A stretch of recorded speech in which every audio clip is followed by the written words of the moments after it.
I want to express my appreciation for you, my students, in what's happening with this class. So, between travel that I have to do for nonprofits and then my car breaking down and bad weather and all of that, we're not meeting as regularly as I'm sure some of you would like to meet. And again, I apologize and I thank you for your patience. The second thing that I want to share my appreciation with you about is the fact that you're letting me build this class as we go.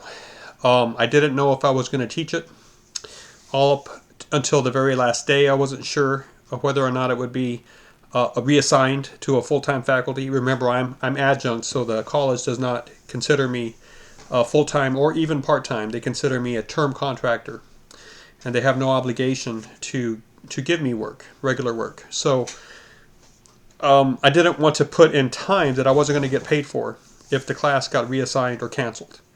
But now that it's going, um, the material that I'm using on that I used to use on Blackboard, I'm redesigning and I'm taking this opportunity to build this class anew on Brightspace, and I feel like my approach here is simpler and better.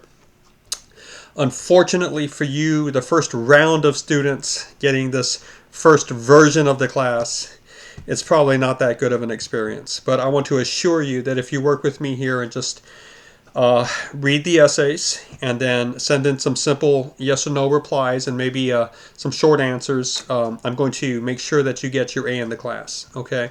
In other words, I understand that this is not the version of the class that I want to eventually use, and to be fair to you, if you're letting me build it as we go, I need to make sure that you get a good grade for that. So what I am really asking you to do is simply do every week, every work week, every work folder. Be sure that you read the essay that's there. That essay is meant to challenge you a little bit and to give you some different examples of how people use writing at a professional level and how they are not necessarily using the research to prove some sort of thesis or some sort of persuasive point on a controversy, a position paper.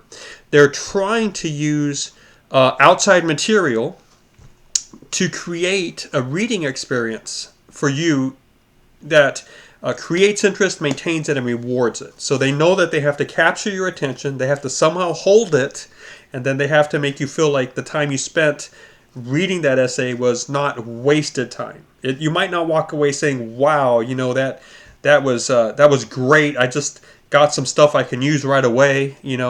But it's not necessarily walking away with that sort of reward, but walking away with a sense of somehow that wasn't necessarily wasted time. That you have the conviction that at least for the moment you enjoyed the narrative experience, but maybe you learned something that you could use later on. So if you want to try to experiment with that sort of essay writing, it could have some personal elements in it. Notice that more than a few of these use the I, the me, the my, and are drawing from personal experience. But all of them are also using outside information, whether it could be, Bob Green's bringing in some information about the post office, or the piece on Chris McCandless and Matthew Powers bringing in some information about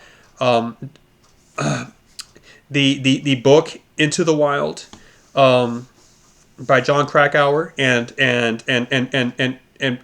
creating elements of what I'm calling intertextuality. That's not my term. It's a big term, but it's not that hard to get. It just means the way that one text, in this case your essay, or the essays that you're reading, will refer to other texts outside themselves. Whether it's a movie or a website or a newspaper or a news article or a book or whatever, they're going to bring in other voices. And it's not necessarily in one huge attempt to try to prove a thesis.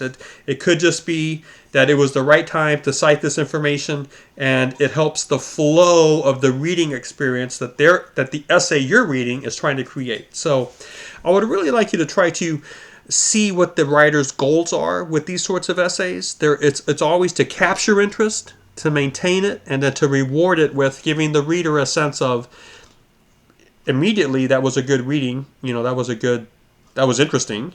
But then also perhaps down the line with information that they can use to form deeper opinions about something that they're running across. So if you can see the approach and then imitate it by writing about something that is interesting to you, and then you also sort of believe would be interesting to other readers, and then you can write that essay, bring in some outside material. I'm going to say, well done. That's the type of essay that is slightly different from the average research paper. You see what I'm saying? And so when I say that this is your research paper assignment, I mean simply that it should be intertextual. That you should bring in outside sources, whether they're movies or websites or books or newspapers, to help with your essay development. It's not necessarily to help point 2 and sub point 3 that you're trying to make as you're trying to prove a thesis. So I hope that you can kind of see what I'm doing with the essays, and then I would just say if you could write a smaller version of an essay like that about something that's going on in your life or something you're interested in, and you realize, hey, I could write on that. Let me just go learn a little bit more about it, and I'm sure I can write something interesting about that.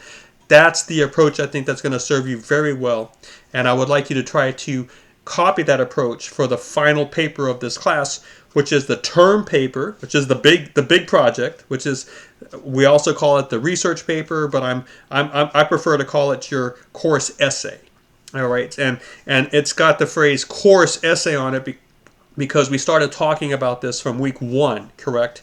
And from the first time that you opened the class, or you started the class, so that we met, I was saying this is a big job, and here's kind of what it needs to look like, and here are your options of approach. So I really hope that the essays that we're reading help you see how authors can pick topics and then clarify a specific point about the topic, and then how they complicate issues and develop something that is actually in the end an interesting reading experience.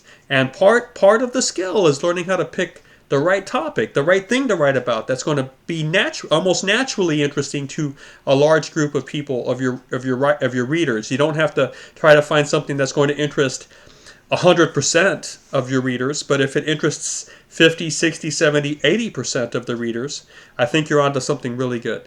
So as this class develops, just make sure that you use those essays and try to learn from them some writing styles or approaches, and then just as you write your own essay, try to imitate and model it. Try to do your best to try to write that way, if you know what I'm saying.